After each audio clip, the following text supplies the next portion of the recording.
Podemos, Lucas 23, versos 42 e 43. Amém? Diz assim a palavra do Senhor. Então ele disse, Jesus, lembra-te de mim quando entrares no teu reino. Jesus lhe respondeu, eu lhe garanto, hoje você estará comigo no paraíso. Eu quero focar nesses dois versículos. Todavia, a partir do versículo 39, 40, começa o diálogo, porque Jesus está crucificado entre dois ladrões, dois criminosos. E no final da conversa que há entre eles, a gente encontra essa parte aqui, onde um dos ladrões que estão crucificados ao lado de Jesus, ele é salvo. Jesus fala para ele, ainda hoje, estarás comigo no paraíso. E eu estava buscando em Deus uma direção para poder estar pregando sobre essa passagem, principalmente por ser um culto ao ar livre. E eu comecei a perceber como que nós nos encaixamos nessa passagem. A primeira coisa, falando antes de falar da salvação desse, é falar que, como eu preguei, falando aqui da Páscoa, na época romana, ou mesmo antes, há 65 anos mais ou menos antes de Cristo, Cícero, um dos grandes juristas da época, ele disse que a crucificação era o pior tipo de morte, era a morte mais cruel. Ele chega a expressar nos seus escritos que é a morte mais desumana que alguém poderia sofrer. Então a gente compreende que para alguém estar nessa situação, sendo crucificado, é porque de fato merecia tal na cabeça deles, tal crucificação, tal morte, porque tinha feito algo horrendo. Só que quando a gente vai lembrar de Jesus, até Jesus chegar à crucificação, vamos dizer que não tinha nenhuma acusação contra ele, não tinha nada que pudesse fazer com que ele merecesse tal tipo de morte. E nós todos sabemos, sendo cristão, não conhecemos a história de Barrabás, quer seja através de ditos populares, por filmes, quando apresentam Cristo e apresentam Barrabás para saber quem que vai ser liberto, o pessoal grita para liberar, para soltar Barrabás e para crucificar a Cristo, que liberte a Barrabás, e a Cristo eles gritam, crucifique. E aí passa esse período, Jesus vai passando essas dificuldades muito grandes que a gente conhece do sofrimento, até que ele vai chegar nesse momento que está crucificado. E um dos marginais que estavam ali crucificados começa a zombar de Cristo, começa a dizer para Jesus, você não diz que você então é o Rei dos Reis, que você é o Salvador, que você é Deus? Então liberte a nós, salve a nós e salve a ti mesmo. O outro do outro lado já dizia o seguinte, que é esse que a gente leu o finalzinho da história, Ele vai dizer, olha só, tu não temes a Deus, mesmo estando na mesma situação dele, nós somos merecedores de estarmos aqui. Ele não fez nada para estar aqui. E eu quero abrir um pouquinho sobre isso. Escuta só, amados. Estão 3 sendo crucificados. Um dos criminosos diz, nós merecemos estar aqui. É óbvio que um conhecia a vida do outro, que a gente vê que não é muito diferente nos dias atuais, Um criminoso normalmente sabe do outro criminoso. Então, se ele for o que o pessoal diz de brabão, aí que sabe mesmo. Então, para eles terem aquele tipo de morte, é sinal que a vida deles, do crime, era uma vida assim bem conhecida. Então ele expressa, nós somos merecedores de estar aqui. Ele não, ele é justo, ele não fez nada para que merecesse estar aqui. Agora olha para nós as nossas condições, trazendo para a nossa vida espiritual, trazendo para a perdição eterna.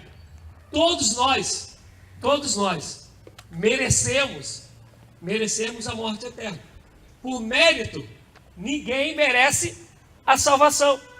É necessário para que haja a conversão, é necessário para que haja a libertação, é necessário para que haja a salvação, o reconhecimento do que vai dizer em Romanos 3, 23. Todos pecaram e destituídos estão da glória de Deus. Não há um que não peque, não há um que pratique somente o que é correto aos olhos de Deus. Todos nós, todo ser humano, quando a gente vai ler o escrito aos Hebreus, vai dizer que através do pecado de Adão, todo homem ele se torna pecador.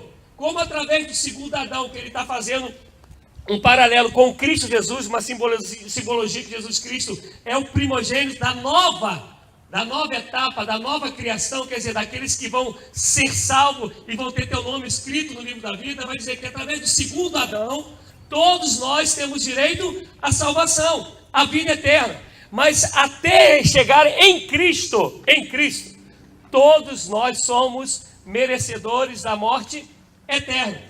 E aí vem Jesus Cristo nessa história para falar assim, ó, se você me reconhecer como o único e suficiente Salvador, você será salvo, você será livre da condenação da morte eterna, você terá o teu nome escrito no livro da vida, você terá o meu Espírito habitando em você.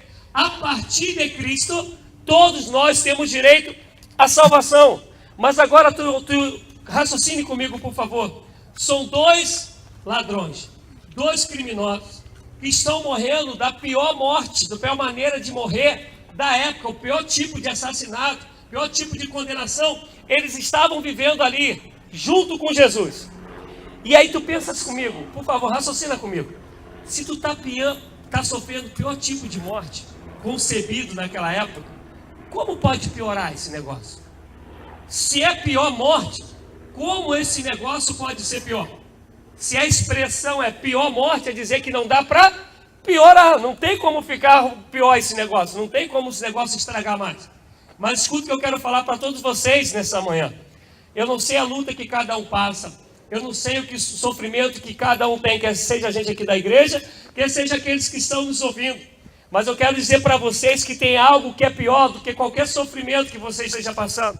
Tem algo que é pior do que qualquer enfermidade, qualquer dor, qualquer desavença, qualquer problema que a gente esteja vivendo. É ser lançado na segunda morte, que principalmente Apocalipse vai dizer.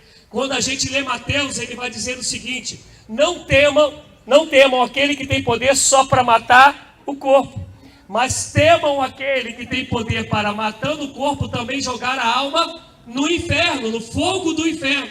Esse que se converte, esse criminoso que reconhece quem é Jesus, ele fala o seguinte: eu sei que a situação que eu estou é horrível, eu sei que humanamente falando não tem como piorar, mas eu sei que tem algo pior do que isso aqui, se eu não reconhecer que Jesus Cristo é o Salvador, se eu não reconhecer que Jesus Cristo é o libertador, se eu não reconhecer que somente Jesus é o caminho, a verdade e a vida, eu sei que há algo pior do que a crucificação. Então ele olha para Jesus e fala: Jesus, eu não quero ir para aquilo que é pior do que isso daqui. Eu não quero experimentar a segunda morte, eu não quero ir para o inferno, eu não quero viver uma eternidade só de sofrimento, tormento. Por favor, Senhor Jesus, quando entrares no paraíso, lembra-te de mim. Escuta só, amados, são dois criminosos nas mesmas situações. Dois criminosos dizendo que eles merecem estar naquele sofrimento. Só que tem um que faz chacota de Jesus, tem um que repudia Jesus, tem outro que reconhece que só Jesus Cristo é o Salvador. Só tem um que compreende, que os olhos se abrem, e não somente os olhos, o entendimento se abre, mas eles se rendem a Jesus para dizer: eu sei que o Senhor tem poder para me levar para o paraíso, eu sei que o Senhor tem poder para me dar a vida eterna, eu sei que o Senhor tem poder para perdoar os meus pecados e para me dar uma vida de comunhão com Deus para toda a eternidade. E preste atenção, uma coisa que eu acho linda nessa passagem, que o ladrão, ele não vira, ele reconhece quem é Jesus. Se ele reconhece quem é Jesus, ele sabe de toda a história que Jesus Cristo deu vista a cego, ressuscitou mortos, curou leprosos, fez paraplégico andar. Ele sabia de toda essa história. Mas o que ele pede a Jesus não é assim: Jesus, me livra da cruz. Enquanto que o outro que fazia chacota dizia: então que nos tire aqui da cruz e salve você mesmo. Ele não está preocupado com aquilo que ele pode estar vivendo, e ele estava vivendo enquanto ser humano aqui na terra. A preocupação dele não é essa vitória do aqui e agora. A preocupação dele é a vitória para a vida eterna. E na minha cabeça, como a gente hoje tem mudado esse conceito de saber quem é Jesus. A gente normalmente quer Jesus para as vitórias de aqui e agora. E nessa busca para as vitórias de aqui e agora, a gente vai perdendo a noção de que Jesus Cristo, ele morreu para que a gente não experimente mais a morte eterna. Que Jesus Cristo ressuscitou para que a gente possa ressuscitar para a vida eterna. A gente perde a noção que Jesus Cristo, ele é Salvador, ele é libertador, ele veio para dar vida e vida eterna, vida e vida em abundância. Esse ladrão que fala, Jesus, lembra-se de mim quando entrares no paraíso. Ele, na cabeça dele, se ele sabe que Jesus tem poder para levá-lo para o paraíso, ele sabe que Jesus tem poder para livrá-lo da cruz. Mas ele fala, não, mas tem algo que é muito mais importante. Se eu tenho que gastar esses meus últimos fôlegos pedindo, eu quero dizer para o Senhor Jesus, me leve para o paraíso. E a gente fica nessa situação. Todos nós somos merecedores da morte eterna, como todos nós ali sabiam que mereciam na crucificação. Há um que faz chacota com Jesus, há outro que fala, lembra-te de mim quando entrares no teu reino, quando entrares no paraíso. E a resposta de Jesus, Cristo é, ainda hoje estarás comigo no paraíso. Jesus, mesmo reconhecendo a fé daquele homem, ele não tem, entendam que é histórico, ele não tem a preocupação de falar assim, eu vou te tirar da cruz.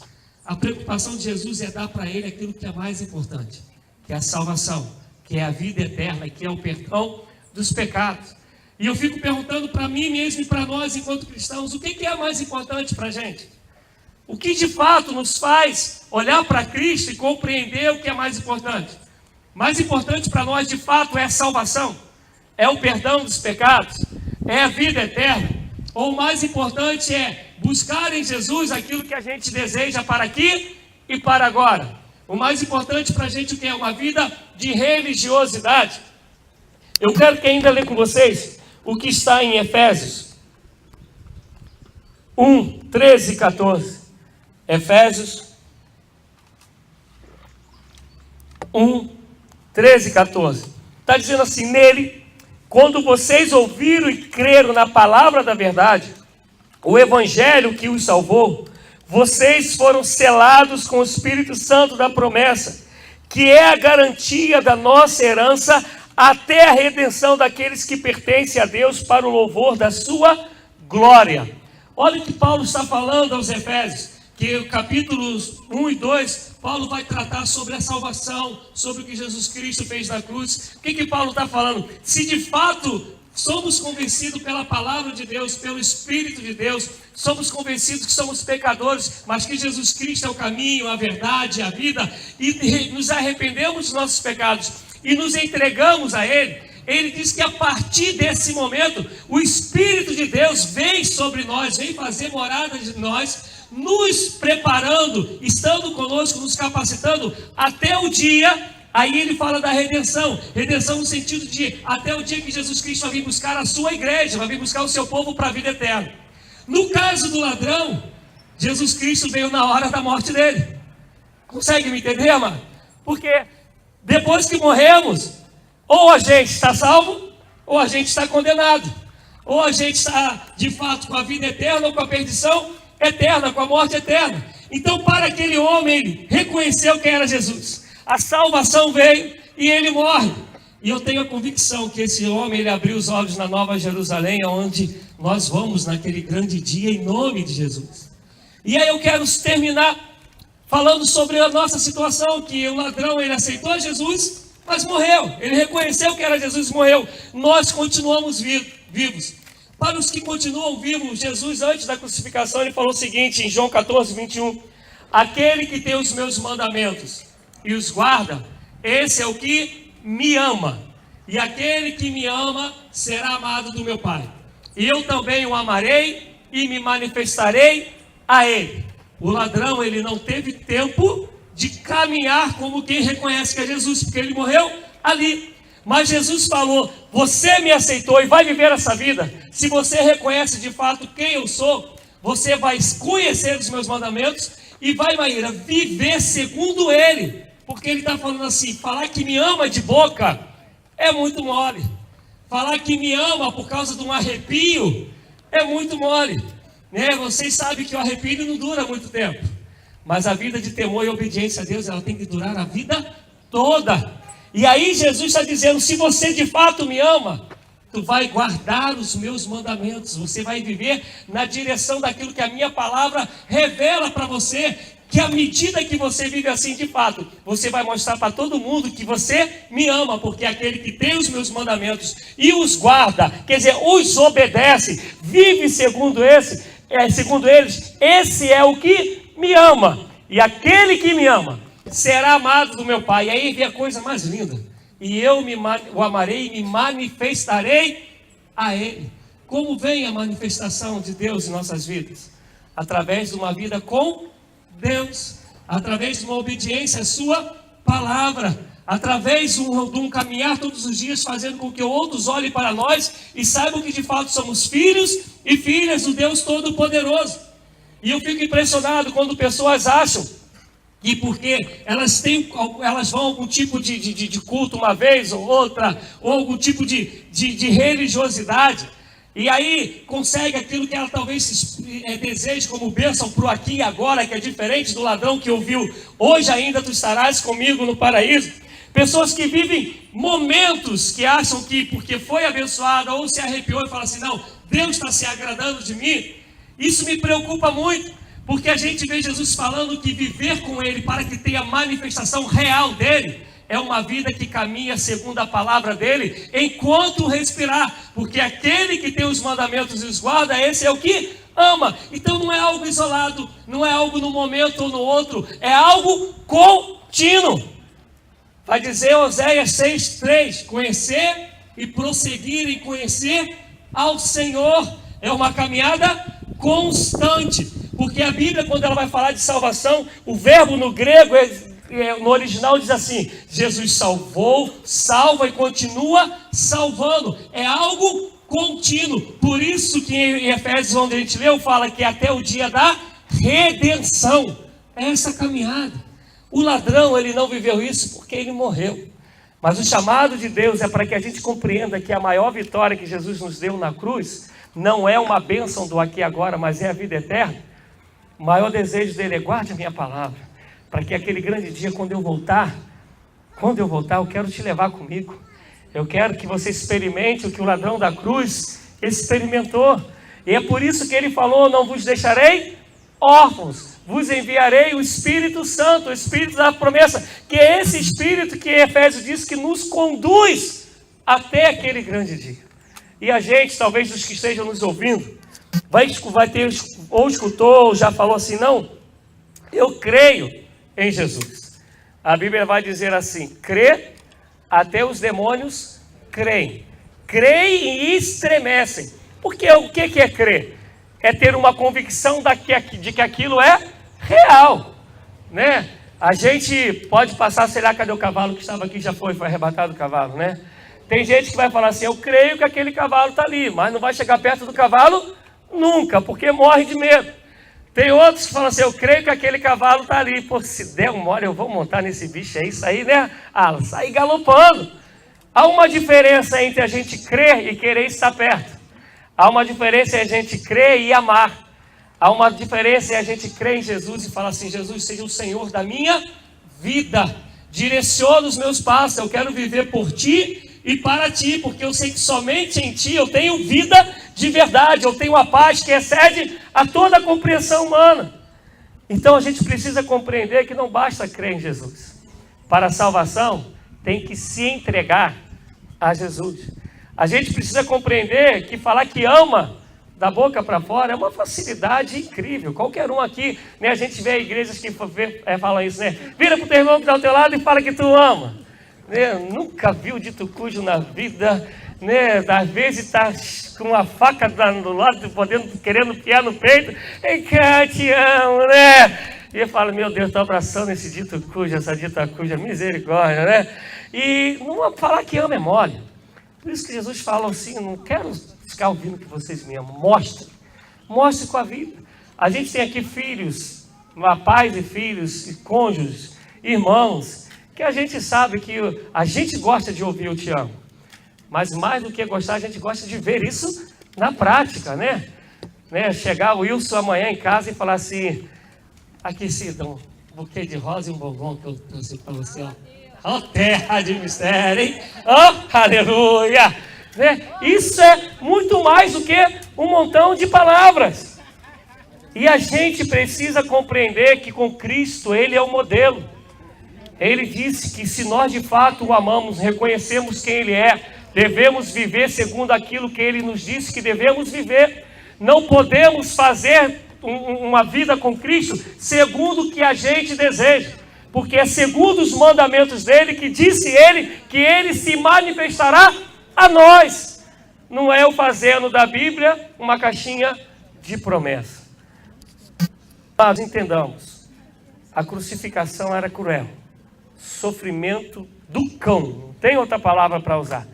E os dois ladrões dizem, a gente sabe que a gente está aqui porque, quer dizer, um que fala em relação aos dois, fala, não sei que a gente merece estar aqui, mas ele sabendo que ali era o pior sofrimento, ele fala, tem algo pior do que isso, que eu não quero ir para lá.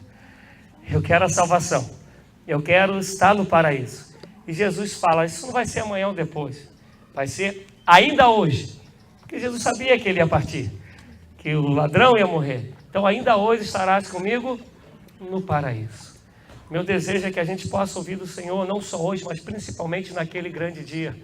Ainda hoje estarás comigo no paraíso.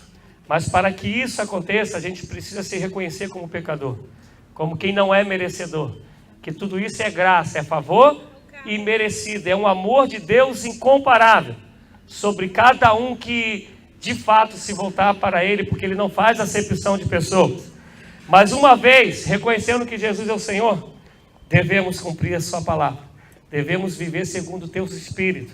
Devemos sempre dizer, como disse Paulo em Coríntios, que seja eu mentiroso e Deus verdadeiro. Isso é, na dúvida, sempre quem está certo é o Senhor. Sempre quem está certo é a palavra de Deus. Coisas que tentam mudar hoje, mas isso aí seria uma outra pregação. E eu quero terminar por aqui. Mas eu gostaria muito, desejo muito, que essa palavra ela seja um alerta para nossas vidas. Compreender que a morte é certa para todo mundo.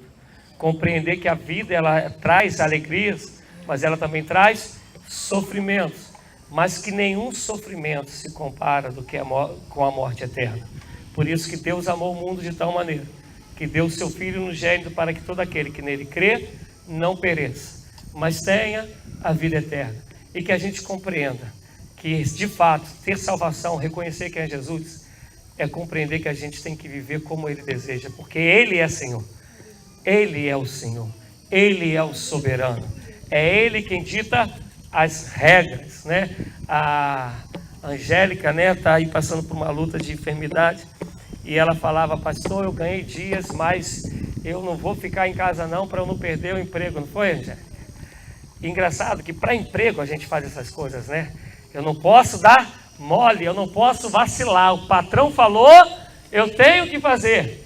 E a gente sempre fala, com Deus não precisa ser muito assim, porque Deus é amor, mas Deus também é fogo consumidor. Deus é justo juiz e Ele não vai mudar a sua palavra. Por justiça, Ele vai velar para com a sua palavra. Então permita que Deus seja Senhor de nossas vidas. Permitamos, amém? Vamos ficar de pé. Vamos orar agradecendo ao Senhor.